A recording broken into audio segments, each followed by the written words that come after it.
کبھی ایسا ہوا ہے کہ صرف ایک لفظ اور پوری دنیا بدل جائے؟ ہاں، ایک ایسا لفظ جو ناممکن کو ممکن کی دہلیز پر لا کھڑا کرے۔ تو چلیں آج ہم مل کر اسی ایک لفظ کی حیران انگیز طاقت کو سمجھنے کی کوشش کرتے ہیں۔ ذرا سوچیں، کیا ہو اگر وہ سب کچھ جسے ہم ناممکن سمجھتے ہیں وہ اصل میں کسی سفر کا اختتام نہیں بلکہ ایک شروعات ہو۔ چلیں اسی سوچ کے ساتھ اس کہانی میں آگے بڑھتے ہیں۔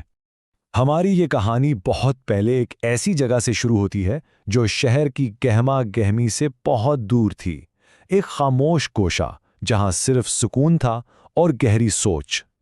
اور اس جگہ کا نام تھا غار حرا۔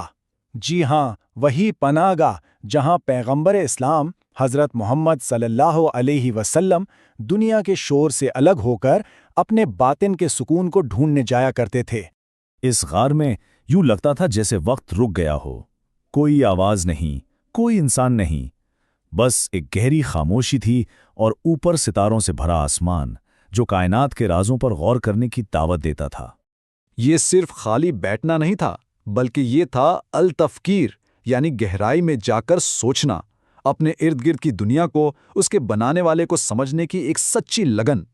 اور اس خاموشی میں دل کی گہرائیوں سے ایک ہی سوال اٹھتا تھا، سچائی کیا ہے؟ حقیقت کہاں ہے؟ یہی وہ تلاش تھی جو انہیں بار بار یہاں کھینچ لاتی تھی۔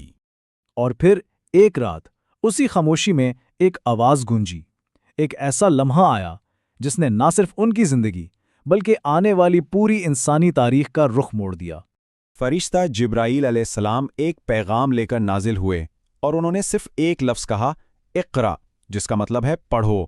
جواب میں پیغمبر اسلام نے بڑی سادگی اور انکساری سے فرمایا، میں تو پڑھا ہوا نہیں ہوں۔ اب دیکھیں، یہ کوئی انکار نہیں تھا، نہ ہی کوئی خوف، یہ تو ایک انسان کی سچائی تھی، اپنی حقیقت کا ایک کھلا اعتراف۔ اور تب وہ الفاظ نازل ہوئے جنہوں نے سب کچھ بدل دیا۔ پڑھو اپنے رب کے نام سے جس نے پیدا کیا۔ یہ صرف ایک حکم نہیں تھا بلکہ اس حکم کو پورا کرنے کا راستہ بھی بتا دیا گیا تھا۔ آئیے یہاں ایک لمحے کے لیے رکتے ہیں۔ اس حکم میں ایک بہت گہرا راز چھپا ہے۔ اپنے رب کے نام سے شروع کرنے کا آخر مطلب کیا ہے؟ اس کا سیدھا سا مطلب ہے بسم اللہ، یعنی اللہ کے نام کے ساتھ کسی کام کا آغاز کرنا۔ یہ صرف چند الفاظ نہیں ہے، یہ زندگی گزارنے کا ایک پورا طریقہ ہے۔ کیونکہ جس لمحے کوئی انسان بسم اللہ کہتا ہے وہ اس کام میں اکیلا نہیں رہتا، وہ ذات کی مدد کو پکارتا ہے جس کے قبضے میں پوری کائنات ہے۔ اور بس یہی وہ نقطہ ہے جہاں خوف ہمت میں بدلنا شروع ہوتا ہے، جہاں انسان کی محدودیت کو لامحدود طاقت کا سہارا مل جاتا ہے۔ یوں سمجھیں کہ ہماری کمزوری اس کی طاقت کے لیے جگہ خالی کر دیتی ہے، ہمارا خوف اس کی ہمت میں ڈھل جاتا ہے، اور جو ہماری الجھنیں ہوتی ہیں نا، وہ اس کی رہنمائی میں روشنی بن جاتی ہیں۔ اور یہ سب ہوتا کیسے ہے؟ بس اسی ایک لفظ سے۔ اب اس سبق کو اپنی زندگیوں میں لے کر آتے ہیں۔ ہم سب کی زندگی میں ایسے لمحے آتے ہیں جب ہم خود کو بے بس اور کمزور محسوس کرتے ہیں۔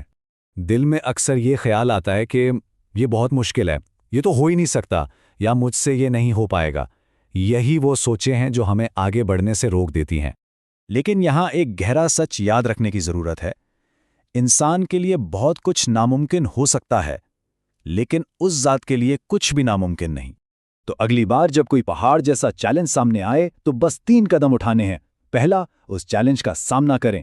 دوسرا، دل سے کہیں بسم اللہ۔ اور تیسرا، ہر چیز کے مالک کی مدد کو دعوت دیں۔ اور پھر بس دیکھیں کہ کیسے وہ دروازے کھلنا شروع ہوتے ہیں جن کا کبھی تصور بھی نہیں کیا ہوتا، کیسے ناممکن راستے بننا شروع ہو جاتے ہیں اور خوف امید میں بدل جاتا ہے۔ تو آج اپنے رب کا نام لے کر وہ کون سا پہلا بند دروازہ ہے جسے کھولنے کی کوشش کی